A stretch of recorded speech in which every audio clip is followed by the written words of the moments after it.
Welcome to the Standard Deviations podcast, presented by Orion Advisor Solutions and hosted by Dr. Daniel Crosby, Orion's Chief Behavioral Officer and New York Times best-selling author. Each week, Dr. Crosby interviews a fascinating new guest on a range of compelling topics, from literature to psychology to financial wellness. To learn more about Dr. Crosby's behavioral finance work at Orion, visit www.orion.com. Hello and welcome to the Standard Deviations podcast. I'm your host, Dr. Daniel Crosby. Today, I am joined by none other than Morgan Housel. Morgan is a partner at the Collaborative Fund. He is the author of the best-selling, 2 million selling The Psychology of Money, but he's best known for writing the foreword to my book, The Laws of Wealth, and for being the most downloaded episode of Standard Deviations ever. Welcome. Is that true? Well, thank you, Daniel. I'm happy to be here. That was years ago that we did that. I remember doing it with you.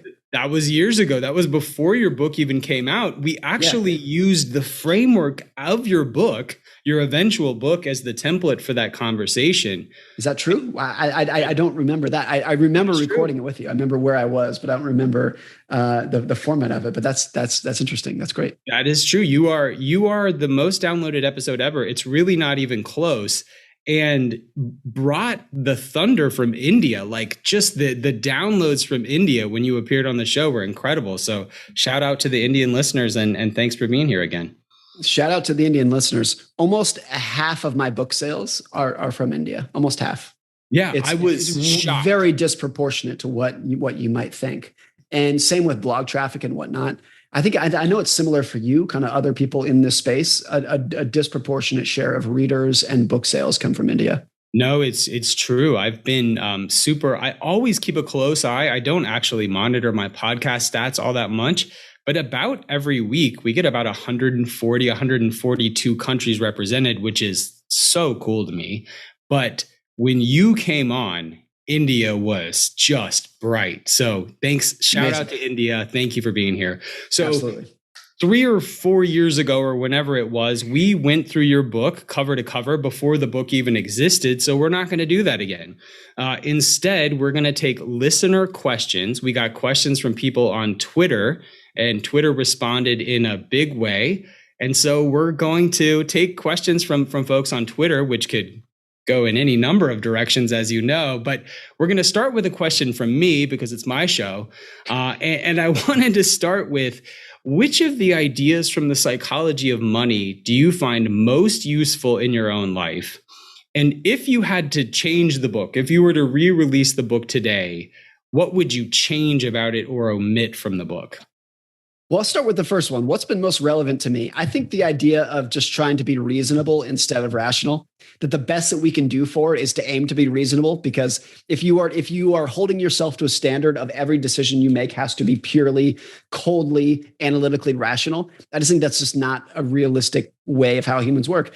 And maybe that's been the most appealing to me personally, because I'm a little quirky. My wife is a little quirky. Our financial goals and situation is a little bit different than other people's. So to be able to release yourself and take the weight off of your shoulders and be like, hey, I do things that I cannot explain on a spreadsheet that I know are analytically wrong. You could say they are irrational, but they work for us. It fits our personality. They might not fit your personality, but they fit mine. And by the way, I'm sure that goes vice versa. Everyone is a little bit different here. And I think a lot of people find problems with their money and their investments when they are looking for the quote unquote right answer, the one right answer that is just the right thing to do. And they view investing like it's physics. And in physics, there is one right answer for everybody. It's just a formula. And I just think there's so much evidence that money is not like that. And it's almost like it's closer to the taste in music or your taste in a spouse or something. People who are equally intelligent and equally informed come to very different conclusions over what's the best music.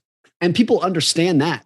Some people understand, oh, you like country music, you like hip hop. You're not right or wrong. It's just people have different tastes. They have different outlooks and whatnot. And I think money is like that as well. So I think of all the things that I've been studying for 15 plus years, that's probably been the most helpful at like, oh, I'm going to use this in my daily life of like, I don't need to explain why I'm doing this. And look, being reasonable does not mean that you're being insane. Like being reasonable means that most of the things you can do fall into the standard financial and economic frameworks that exists out there. But trying to push everything down to the the furthest decimal point of rational, like this is the perfectly rational investing allocation, that I kind of abandon. And I just kind of say, this is what works for me and helps me sleep at night. So that's why I do it. So I want to come in here. We have a framework for having conversations at Orion. It's this 5-part framework. And the first 3 parts are empathize, normalize, and then the third one is to talk about purpose. So empathy, we get that. I think that's widely understood to be a good thing. But the normalization process is, I think, where a lot of us fall down, because I think especially professionals have been taught there's a right way and there's a wrong way. It's good and bad. It's optimal and suboptimal. And for me, it's all about, first of all, nobody's money story is irrational when you know the whole story. Now, it may not be adaptive. It may not be what they ought to be doing, but you can at least comprehend it. And no one gets out of bed in the morning like seeking to be crazy and make poor decisions. So when you can normalize that decision and then you evaluate it against their purpose, right? Is it serving them? When I was a shrink, one of my favorite questions was just, how is that working for you? Because people would come to me doing all manner of things that I would not do. And I had to learn to check myself, because my initial impulse is like, whoa, that's weird. And then you go, well, wait a minute. I'm cut from a very specific cloth. My way is not the right way. How is that serving you? Is it serving your purpose? So reasonable over rational. That's really important. My brother-in-law, who's a social worker, has this quote that I love. Being a social worker, he's worked with a lot of broken families, broken children who are going through a lot of problems in their life. And he has this quote where he said, all behavior makes sense with enough information. If you have enough information about what people have experienced, what they've been through in life, what their outlook on life is, their behavior starts to make a lot of sense. That doesn't mean their behavior is right.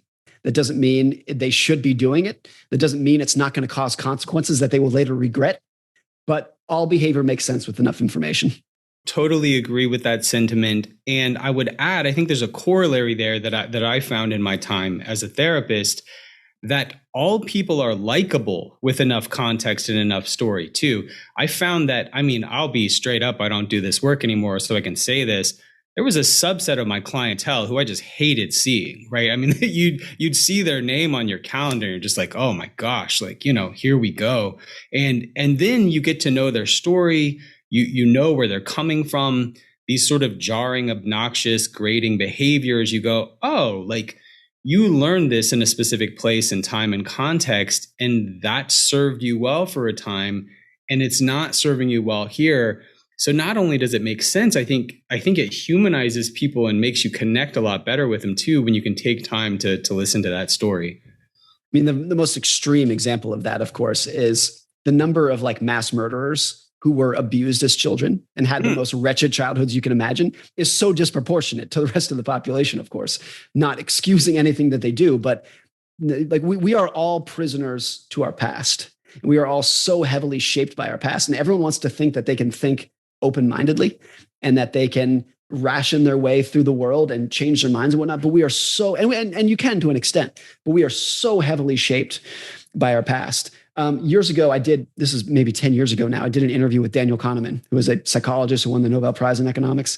And he was talking about how much of a pessimist he is and how he's so pessimistic on just the outlook of humanity. And we started talking about why that was. And he mentioned at one point that he grew up in a Jewish family in Nazi-occupied France. And he saw from an early age what evil looked like. And it stuck with him, of course, for the rest of his life. He was a young child living in Nazi-occupied France, watching his friends and neighbors being hauled off in trains.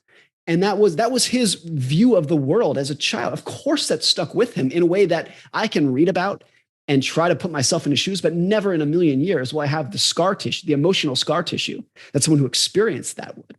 So those are all extreme examples, but all of us are victims of that in one way or another. Yeah, perfect example, and a call for empathy and kindness and patience and a lack of judgment. Is there anything in the book that you would do differently? And goodness knows there's going to be second and third and fourth editions of the book. So will you make any changes in subsequent editions of the book? I don't know. So I finished writing the book in December of 2019. So like just before COVID began. And COVID is obviously, in terms of just how people interpret risk and deal with risk and forecast the future, COVID was the biggest like magnifying glass of our lives so far. And so that's not in the book because I finished writing it just before that began. There's things in the book that talks about risk is what you don't see coming and whatnot, which is exactly what COVID was. As I was writing those words, there was a virus percolating, very slowly across the world that was going to change all of our lives. So I don't know if I would remove anything yet, but I would probably add in a lot of examples from the last 2 years of how people deal with risk and uncertainty. One thing I would say, though, with a lot of confidence, even though if it's not yet, I would say with nearly 100% confidence that in 20 years, there will be parts of the book that I would not only change, but disagree with. One of the chapters in the book is about how much people change and how the theory in psychology called the end of history illusion, which is that people are very cognizant of how much they've changed in the past, but they are so ignorant of how much they're going to change in the future. So if you look at yourself, Daniel, today and compare yourself to when you were 19, totally different person, completely different person. But if you were to forecast, okay, who are you going to be at age 57? You are probably, and I'm just picking on you, everyone's like this. You are probably very ignorant of how much you're going to change between now and age 57. All of us are like that. So I know that there are views of the world and of money that I firmly believed when I wrote this book that I will probably look back on and say, actually, I didn't really quite understand X, Y, and Z yet. And also, I wrote the book through the lens of someone in his mid 30s with 2 young kids. That's the lens through which I wrote this book. When I am retired and my kids are off of college, I'll view the world very differently. So I don't know what it's going to be yet, but I would say with so much certainty that things will change. One really technical example of this I've always thought is really interesting is the book, The Intelligent Investor by Benjamin Graham. The investing Bible, every self-respecting investor has read it and is familiar with it. There were, I think, 5 different editions of that book over the course of, I think, 30 years, something like that. And in every edition, Ben Graham basically threw out all of the formulas from the previous edition and made new formulas. And Jason Zweig, who annotated the book, was asked about this years later. And Jason's like, of course, that's what he did. All the old formulas that used to work stopped working because the market basically exploited all the opportunity. Everyone found out about the formula. So you had to come up with new ones that worked. And so the idea that the world changes and you need to update your views and your strategies accordingly is so obvious, but it's so difficult for people to do. So I hope, and I say hope because I really don't know if it's true, but I really hope that as I change my mind about things that are in the book, I'm honest with myself rather than digging in my heels about it. No, that's the fact that you're willing to speak about it in such candid terms, I think is a symbol of that willingness to change. So Mona Shaw asks an interesting question. Mona asks, what did he expect readers to take away from the book, and contrast that with the feedback he has received from readers, and what kind of action are people taking based on his writing? Have there been any surprises about what you thought would hit versus what has hit? Well, the answer to the first question, what I expect people to get out of it, the answer is really nothing. I've always had this idea for all of my writing on blogs and books and whatnot that I call it selfish writing. I am writing for an audience of one, and that is me. And it's intentionally selfish. The reason I do that is because you will always, 10 times out of 10, do your best writing if you yourself are interested in it, rather than saying, what does somebody else want to read? How can I write, through their lens? I only write things that I personally think are neat. And I take a leap of faith that if I think they're neat, other people will as well. So what was I thinking that people would get out of this? Nothing. I wrote these stories because I thought they were cool. I was not thinking about anybody else. I like to think of myself as an empathetic person in the rest of my life. But when I write, I am very selfish. And I've always tried to do that way. It's so much more fun, and you do better work if you never think about the audience when you're writing. So that's the answer to the first part, is I expected nothing. To the question of what are some feedback of that I thought was really interesting that I did not anticipate. The last chapter of the book, or it's near the end at least, is a book called Confessions, where I didn't include any numbers, but I laid out, here is exactly how my wife and I manage our money. And there's no income numbers, and there's no net worth numbers, but it's here's exactly how we spend our money, our philosophies, how we invest, laid it all out there. And there was a lot of negative pushback from that in ways that I did not expect. The most was, I've always been open about this, I'm a pretty passive investor. the huge majority of our investments are low cost index funds. And I go into why we do that, but I can't tell you how many people said, I liked the book until I read that you're an index fund investor, and now I can't take you seriously anymore.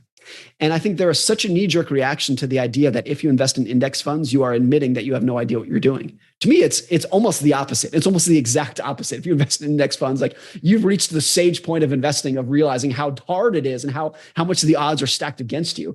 But that feedback, it was so frequent that I almost wish I hadn't included. Like I still, like, not quite to that level. I still just wanted to be transparent and honest.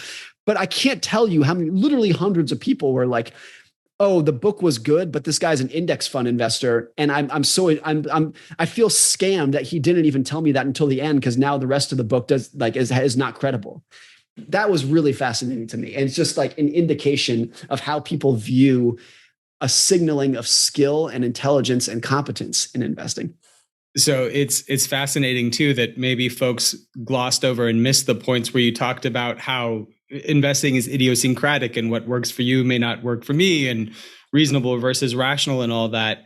It's fascinating because I got almost the opposite feedback. So, both of my best read books have pieces in there where they talk about sort of exploiting behavioral inefficiencies in markets. And I get dinged by so many bogleheads who are like, the first 2/3 of the book I loved, but then when you even suggested that markets were a little bit inefficient and that there was anything you could do besides index, you lost me. And so we're so decamped, I feel like, into these two camps. It's sort of a shame that we can't be a little bit more tolerant of other ideas here. Absolutely. I mean, I feel like a lot of people's religious or their investing beliefs take on a religious fervor of like, they are so ingrained in them that the idea of doing anything different is sacrilegious. It just feels, and they take it as an insult. They take it as a slight. If you are a day trader and I'm an indexer, it's almost like they view me or you or anyone else as like a threat to their intelligence. And right. That's where I get to this idea of like, no, there are 1,000,000 ways, 1,000 ways to skin a cat and 1,000,000 different ways to invest, however you want to frame this. And there are a lot of people who I really respect, genuinely respect, who invest so differently than I do. Right. And they probably invest in a way that would make it so that I could not sleep at night. And if they invested the way I do, they wouldn't be able to look themselves in the mirror in the morning. Like, everyone is so different. And that's obvious to me. But for some people, they view it as, if you invest differently than me, it's because you are dumb. Or no, that's it. That's how they view it. They view, like, people who do things different than me clearly lack the intelligence that they have, I think, is generally the view of it. Well, and the psychologist in me says that if your views are that fragile, right? I mean, if your opinion is that easily shattered, then maybe you don't believe it that deeply after all. It's a whole. That's good. It's like what is, like, the opposite of love is not hate. It's indifference. Indifference. Thank you. And that's what's true. Like, if you really didn't care, if you were really felt great about your investing beliefs, you would not care how other people invest. But exactly.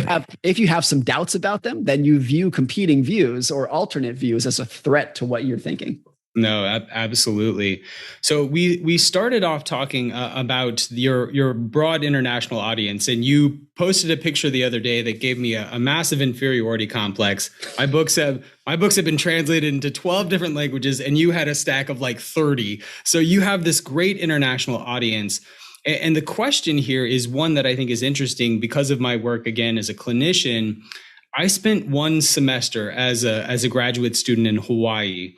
And the clients that I saw in Hawaii, it was at a university that had an enormous international student population. So the clients I saw were primarily from Asia and the Pacific Islands, but very different than sort of the upper middle class white clientele that I had historically worked with. And I found that a lot of my old bag of tricks just simply did not work. And that some of the things that I would have recommended to one group of people were in some cases really culturally insensitive to another group of people, or just didn't sort of gel with how they see the world. So Joe Wiggins asks, how applicable does Morgan feel the lessons from the psychology of money are across cultures?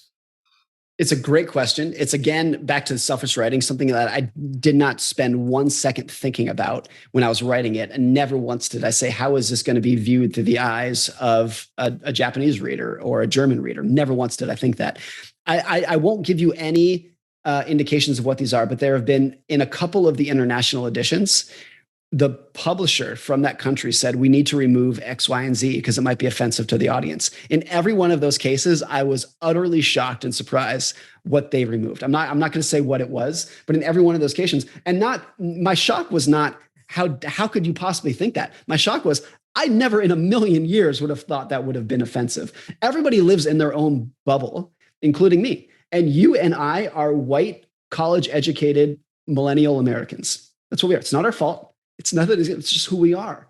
And we view the world through that lens. Both you and I do, Daniel. And I think everyone is like that, and everyone kind of lives in their own bubble. So I'm sure, to the degree that I do not understand a German audience, a Portuguese audience, a Brazilian audience, whatever it might be, those audience can't understand my view as from the seat that I sit in as an American. Everyone's a little bit ignorant to that. And I think everyone is probably shocked at what the differences are, because everyone's definition of quote unquote normal is what they grew up with and what they do. In other words, that's the beauty of international travel, is realizing how much of a bubble that you live in. And so that's what's so enlightening and interesting about international travel. But if you write a book that people are hoping to get information and wisdom out of, and it is so antithetical to your local culture, I can see why that would be disheartening to some people. Some of the reviews I've gotten too from the international audience was, good book, but it's written solely for an American audience, or solely through the lens of an American thinker. And I wanted to say, like, well, of course, I'm an American. Like, what did you think? Of course, that's what it is. I'm an American. If you wrote the book in India, you would write it through the lens of an Indian audience. Like, everyone does that. So I don't know if there's varying feedback of, like, one country took away this and another country took away that. Maybe one thing that does come across that I was definitely aware of before this is that the American economic experience for the last 2 or 3 generations has been very good. If you look at, or let's say more than that, the last 100 years has been very good. And there are a lot of countries, even Western countries, that, if your grandparents grew up in Germany in the 1940s, very different economic experience. If you grew up in Russia during most of the last 80 years, very, very different economic experience than you had if you grew up in America or the United Kingdom or Australia or something like that.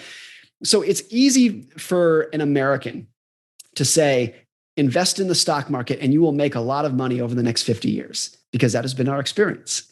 If you are from Italy or Austria or Germany or Poland, name a dozen Western nations, you or your grandparents might look at that and shake their head and say, this oblivious, spoiled, person who can think these views when my experience is so different. So it's definitely true. I think that's a fault that I have just based off of the experience that I've had and you have had, given where and when we were born. I think one kind of counter that I have to that is like, is it possible that America falls into an economic trap that is similar, that equals complete economic devastation? The stock market goes to zero, the currency goes to zero. Yes, of course it's possible. And you have to think it's possible because it's happened elsewhere. So of course it's possible. I just don't think, if you're looking at like the probabilistic odds of what you should do with your money, you shouldn't necessarily take that into account as you are investing your money for the long term. Because if the stock market goes to zero, your worries in life are not going to be, how am I going to fund my retirement? Your worries are going to be, how can I eat today? How can I eat tomorrow? Like, it's just a very different set of worries. So I don't know if even if you admit that is a possibility, I don't know if you should actually change how you manage your money. So those have been like the takeaways I've had from international audiences, which have been interesting. I would say too, by the way, just given my view of selfish writing, and view just like the acknowledgement that everyone lives in a bubble that they probably can't escape. Even after those learnings, I don't know if I'm going to change how I write for the next book and the next blog post. Even if you learn about that and you become more cognizant of it, it's just, of course, I write through the lens of an American. I am an American, and there's nothing I can do to change that. Yeah, just owning it, having an awareness of it. I've been asked when giving international speeches, I was asked in one instance, I won't name the countries involved, but in one case, I had research done that was done by researchers in country A, and the country B where I was speaking was not friendly with country A, and they made me remove the slide because they hated country A so much. And I was like, really? And they just wouldn't even let me mention this other country that someone had put forth some meaningful research from there. So it's sort of impossible to anticipate every problem. So I don't know. It's a fascinating thing. It's been the most gratifying process. Part of the writing process for me is seeing my work get picked up other places, getting to travel around, and my family also. Anytime I get a foreign rights deal, we get the food of that country that week. And that is the best part. That's the best part of all. Yeah. That's a great way to do it. The other experience I've had, this was many years ago before the book came out, but I did a talk in South Africa. And I think I don't know if I actually explicitly thought this, but I think my gut intuition was that the US stock market has been the best stock market in the world for the last 100 years. I don't know if I actually thought those words, but my gut was that was probably the case. And this group that I was speaking with in South Africa, they said, Morgan, do you know that the South African stock market has significantly outperformed the US stock market with less volatility for 100 years? And they told me that. And I didn't say this, but in my head, I'm like, there's no way that's true. There's no way that's true. They sent me the data. It is 100% true. Like 1 full percentage point of outperformance with less volatility for 100 years. That blew my mind and made me just, again, realize like how naive and how much of a bubble I live in of thinking a very American-centric view of like, oh, of course we have the best stock market. And it's not even remotely true. Yeah, it's moments like that where I think you have to check yourself, and it gives you a broader outlook on and maybe some more tentativeness and humility. I got shouted down in 2013, so I was quite new to this whole game. In 2013, I was giving a speech, and I was citing some of Robert Shiller's research on real estate and effectively the behavioral reasons why people think that their home is a better investment than it is. And a gentleman from Australia was like, homes are the best investment you could ever make. Homes only go up, and sort of showed me the data. And I'm like, well, that has been true where you're from, right? You know, that has absolutely been the case where you're from. It's not been the case here. So it's, I think, lesson in humility for all of us, and maybe leaves us more open-minded to potential future paths for our market and other markets. Just about anything can happen. Yep. Love this question from Dan Haylett. Dan asks, what's the best conversation you've ever had about money, and with whom? I mean, by far and away, by an order of magnitude, it's with my parents and my wife. And with my parents early on, actually, you know, what's interesting about the conversation with my parents is that a lot of them were not explicit verbal conversations, but I learned so much through osmosis by just watching my parents manage money. My parents are very good at managing money with no financial experience or education, or you know, they don't have any financial education. But I've often thought, and I make these numbers up, that like 10% of people don't need any help with their money. They don't need a financial advisor. They were born into the world intuitively understanding how this works. And even if they can't even verbalize, I don't think my parents could formally verbalize exactly why they do the things that they do and why they invest, but they did everything right. And my parents have been dollar cost averaging into Vanguard index funds for 40 years and have never sold anything. And they have no financial training. That just made sense to them. They're just like, that seems like the right thing to do. So I think I picked up a lot from them. And hey, by the way, that's how I invest my money today too. So of course, like, where did I get that from? That's where I got it from. I watched them do it.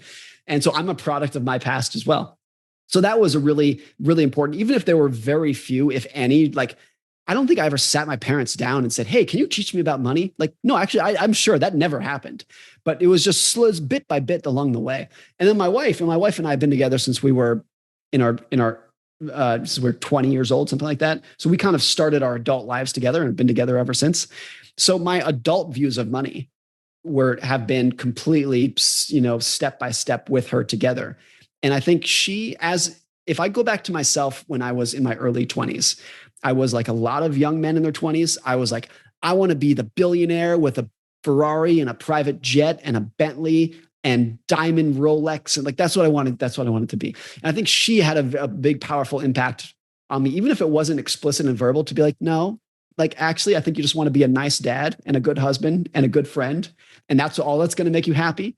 And if you are that, you will be happy in the smaller house. And if you are not that, you will be miserable with the Ferrari. I think she was really good at teaching me that and moving me away from the naive young man of just thinking everything was about material flashiness and turning me into like, no, actually what makes a difference in life is like how good of a person you are. And that was really important for me too. So those are the two things, even if they were not individual conversations that I can necessarily pick out, had the biggest influence on me by an order of magnitude. Well, this is going to actually lead me to fast forward to my next question. This question comes from Aravind. I'm going to mess up Aravind's last name, Sithem Parapille. But Aravind asks, knowing what you know, what do you teach your kids about money? And I'm going to be honest, man, this is just selfish because I feel like I'm doing it all wrong. You've got 2 kids. I've got 3 kids. I've been completely inconsistent with my kids with money. Sometimes allowance, sometimes no. It's just, I haven't figured it out. So let's talk to the bestseller. How do you teach your kids about money? I don't know if we figured out either, because our kids are younger than yours. My kids are 3 and 6 years old. So they are, particularly our 3-year-old is just not at the age where money is even a thing. And our 6-year-old gets it because now he wants things and he needs money from us to do those. But we have also been very inconsistent with allowances and like there's a joke that like being a parent is just one long bribe. You're just constantly bribing your kids into good behavior. And we struggle with that too. Like, to what extent do we or do we stop saying, hey, if you behave well at this thing we're going to, we will buy you X, Y, and Z. And in the moment, it's like a drug for the parents. Cause like, it's going to work. As soon as you say, hey, if you behave when we go do this thing, I'll buy you this toy. It works. The kids are like so receptive to it. But where's the boundary between that and just raising a spoiled little brat? That's what's really difficult to do.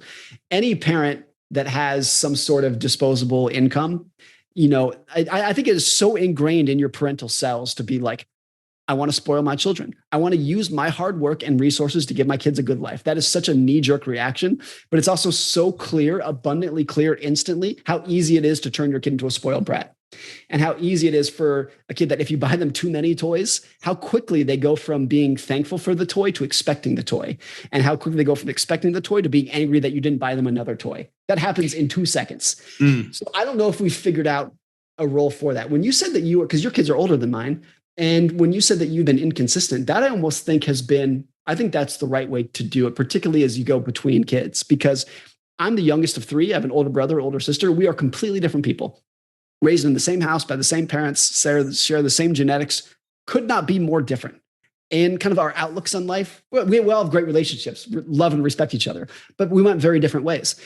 And I'm sure that'll be the case, same for my kids and your kids, that, maybe my daughter will grow up to be a kindergarten teacher. Maybe she will grow up to be a partner at Goldman Sachs. And the financial lessons that I want to impart on her are going to vary based off of whether she's one or the other. Not by that much, but it's really hard for me to teach life lessons to somebody when I have no clue who they're going to be 10 years from now. That's a really difficult thing to do. Maybe that's just my excuse for not having a strategy yet, but it's very difficult. And maybe the difficulty is the most important part, that, it's difficult enough to come up with a financial strategy that's going to make myself happy. And I know myself better than anybody. You know yourself better than anybody. To try to come up with financial lessons for someone where the stakes are so high. This is your children's life. Nothing matters more to you as a parent. But frankly, like, it's hard enough to do that for yourself when you understand yourself 100%. To do that to someone who you don't know another person, what's going on inside and what's going on inside their heads today, and you have no clue what's going to be going on inside their head 10 years from now. So what do you do there? I think going back to what my parents did, rather than sitting a kid down and giving them a lecture, I think the best that you can do is just lead by example and hope that they pick it up along the way. A lot of that is because kids, particularly as they become teens, are so inclined to rebel and almost go do the opposite of what you tell them to. So if I sit my kids down when they're 14 and say, this is how much you should save, this is how you should invest, this is what you do, I know that it's going to go do the opposite, just out of natural rebellion against their parents. But if I just do that and kind of make them aware of what we're doing, but I'd not say this is what you should do, maybe that's the best that my wife and I can do, is just try to lead by example. And so that's about all that we've thought about it so far. It's definitely a hole that we have not figured out how to fill yet. Yeah, it's interesting because, I think we've done a couple of things well. We've gotten our kids involved in some philanthropic decision making, which has been really rewarding. It's like, hey, we've got some money to give away. Let's think about, you've got to go create a PowerPoint for me or a little presentation for me, even an 8-year-old, a 6-year-old, about who gets this. It's usually animals. It's usually the World Wildlife Federation, right? So it's the things that they value, but that's fine. And that's been really valuable to them, and I think a source of richness for them. Where I struggle, I think, is reacting against my own money story. I mean, just growing up, my dad is a financial advisor, and I was born the day he got his job. So those first years of a financial advisor's life are tough. And then I have a brother who's 12 years younger than me, who grew up financially in a very different household than I did. And so I remember wearing the bargain basement secondhand cleats in baseball and being embarrassed. So when my son is, going out for baseball, I'm like, bro, you're going to look like Fernando Tatis Jr. out there. Like, you're going to have the Mike Trout cleats and the sunnies and the chain. And I mean, like whatever you need, like you're going to be dripped out on the baseball field. And I'm like, oh, this is some kind of weird reaction to childhood want in some sad way. So I think like any parents, we've had successes, we've had failures. I think I've done a good job of teaching them about the fundamentals of the market. But, there's other times my kids and I like shoes, and, it's like I'll buy an expensive pair of shoes and they'll go, how much did these cost? And I'll say, whatever, not $180. And they'll go, oh, that's not bad. And I'm like, no, that's very bad. Like, like that is bad. That's a lot of money. And you need to understand that that's a lot of money. So yeah. I think for folks with disposable income, it's hard to get perspective in a world where we are so rich by global standards. And it's hard to know how to do that. And here's what's so complicated about this, to put a twist on this. I think I'm stealing this quote from Jim O'Shaughnessy, but he says, his goal as a parent was to raise good adults. He didn't want to raise good kids. He wanted to raise, his children to become good adults. That was the ultimate goal of parenting. And let's say your son today is dripped out on the field. Mm-hmm. What if when he is a father, 20, 30 years from now, he cannot afford to drip out his own kids on the field? Does he feel like a failure? I think about this a lot when I'm like trying to figure out our material life. Let's say my wife and I decided to live a grand material life. We go out and buy the Porsche, we go out and buy the big house, we go out and buy the fancy clothes, and that's the life we live. And we feel like we're being great parents by giving our kids all those luxuries. And then let's say my son wants to become a kindergarten teacher and he's making 40 grand a year. And because that's what the respectable profession that he chose, he can only afford to drive a Honda Civic and live in an apartment and wear used clothes. Does he feel like a failure by comparison because it is a lower lifestyle than he grew up in? And therefore, would I be doing him injustice as a parent by spoiling him as a kid in a way that set the bar too high for him when he's an adult? That's a thing that we struggle a fair amount with as well. Yeah, it's interesting. One of the things that I feel like I didn't learn from my parents, I learned a lot of great money lessons from my parents. My dad is, again, still an advisor. And so I felt like I got a great sort of education around investing and saving and being prudent with money. But I just didn't know how much my parents made. And so when I exited school and was getting job offers with a PhD for $40,000, $45,000, I was like, oh, like, not that we lived a lavish life or anything, but I'm like, I think whatever you grew up with is sort of your homeostatic level. Like whatever you grew up with is normal. And I'm like, oh, these jobs are not going to give me a quote unquote normal life. So one of the things that I'm trying to do with We'll See How It Goes is helping my kids understand, like, look, this is how we do.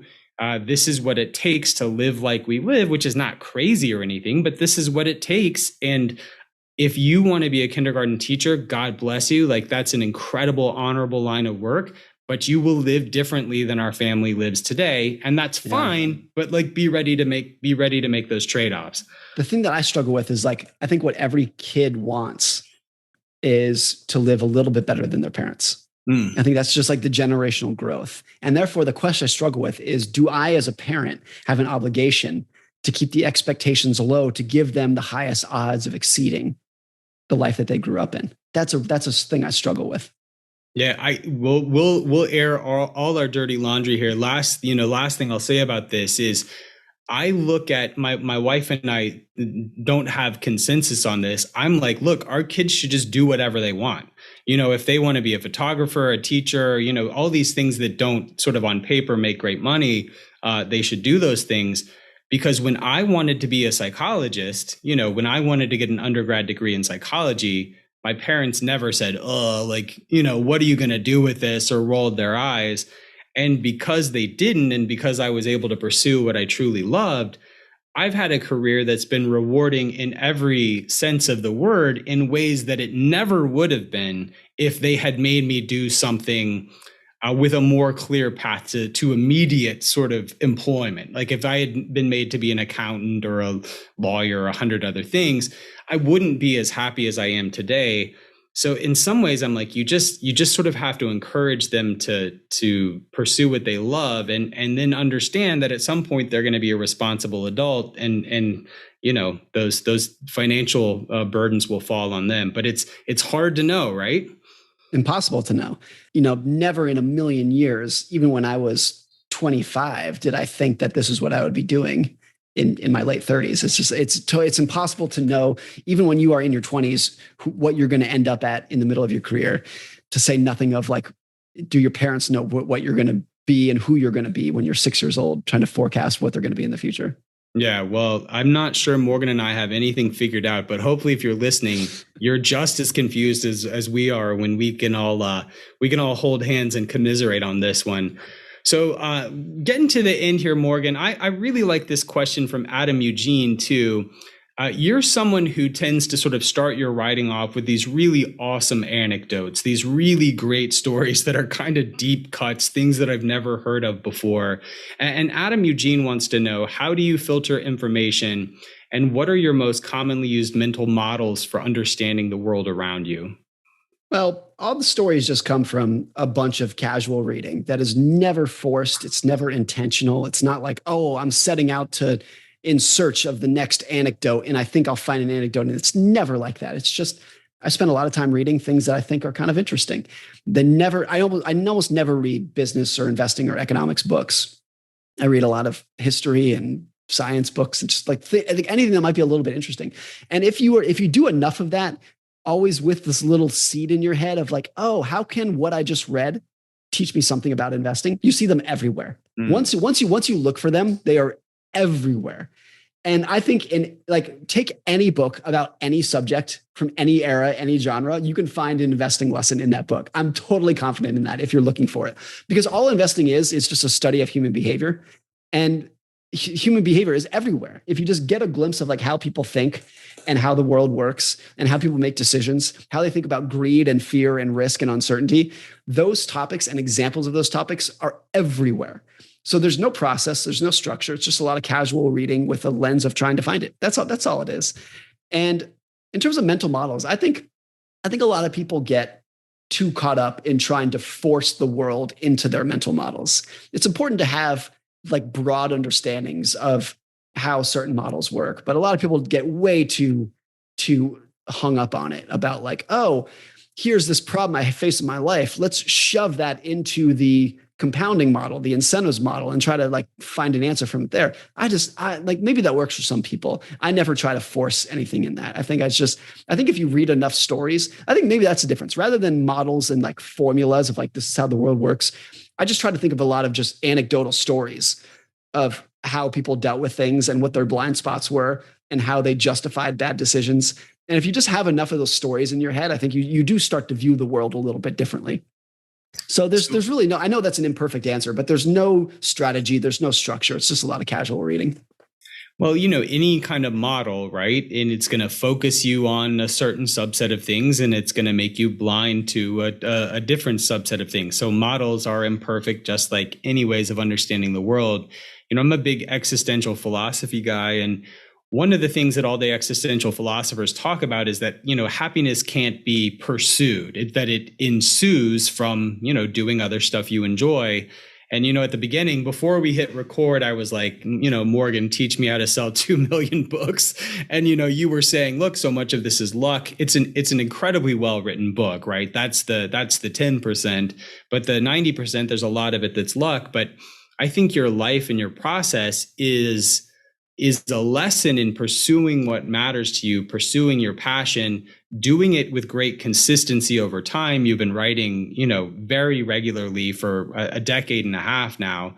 So greatness ensues from a life that's spent following your passions and doing it with some regularity, not trying to shoehorn life into some sort of prepackaged mental model. Yeah, I think that's right. And it's like, maybe like, what is the mental model that is going to work? It's just like the best chance that you have of getting what you want is just hard work and patience. It's like the simplest, obvious mental model that's out there is the one that actually works. Everyone is always looking for a hack and a shortcut. And the big takeaway for so many subjects is that there is no hack. There is no shortcut. If you want good health, good exercise, good investing results, it takes hard work and patience and grinding and mental fortitude. There's no hack. There's no easy answer. And so like many years ago, when I had a previous job, they hired a social media consultant who came in and did a presentation for us. And they had all these like social media hacks. And it was literally like, oh, if you want your tweet to get the best engagement, you should publish it at Tuesday at 8:43 a.m. That's what gets the best. And I mean, but none of what this person talked about was, if you want to do well on social media, you have to write good content. That was never mentioned. They had all these like tricks. And I was sitting there like, no, if you want to do well on social media, write good content. That's the hack. But nobody wants to hear that because it's not a shortcut. Everyone wants the equivalent of like the pill that they can just pop and get the results. And it just doesn't work that way. Maybe like that's the mental model that I have the most faith in.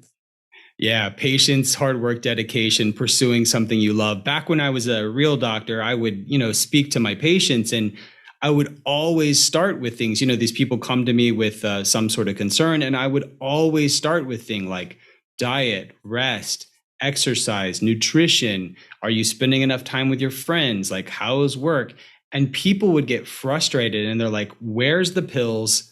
Yeah. What say the magic words to me, psychology man, say the words to me, tell me how to think in a way that's not going to make me feel terrible.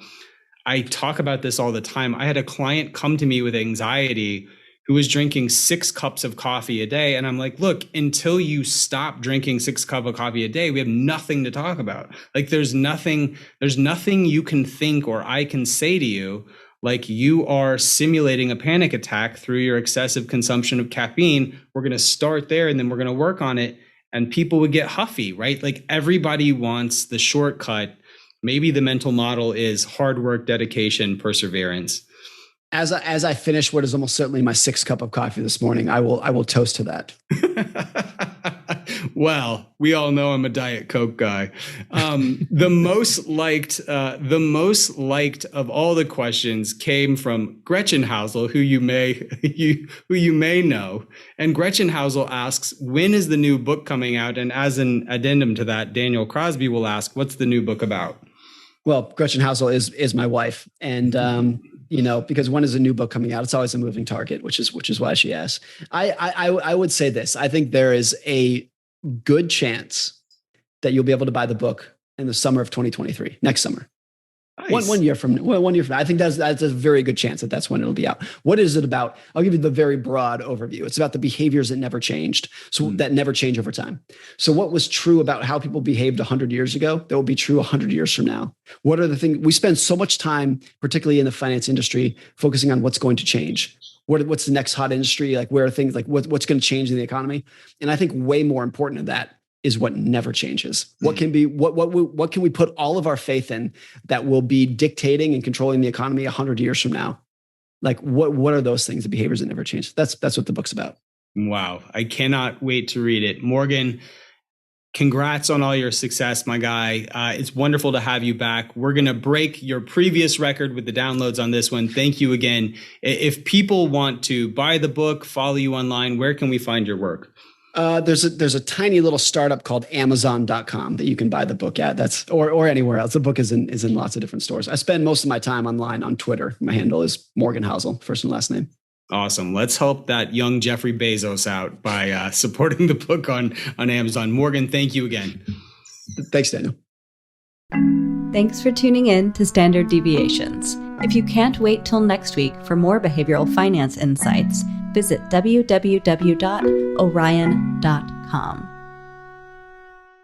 All opinions expressed by Dr. Daniel Crosby and podcast guests are solely their own opinions and do not reflect the opinion of or endorsement by Orion and its affiliates, subsidiaries, and employees. This podcast is for informational purposes only and should not be relied upon as a basis for legal, tax, and investment decisions. The opinions are based upon information the participants consider reliable.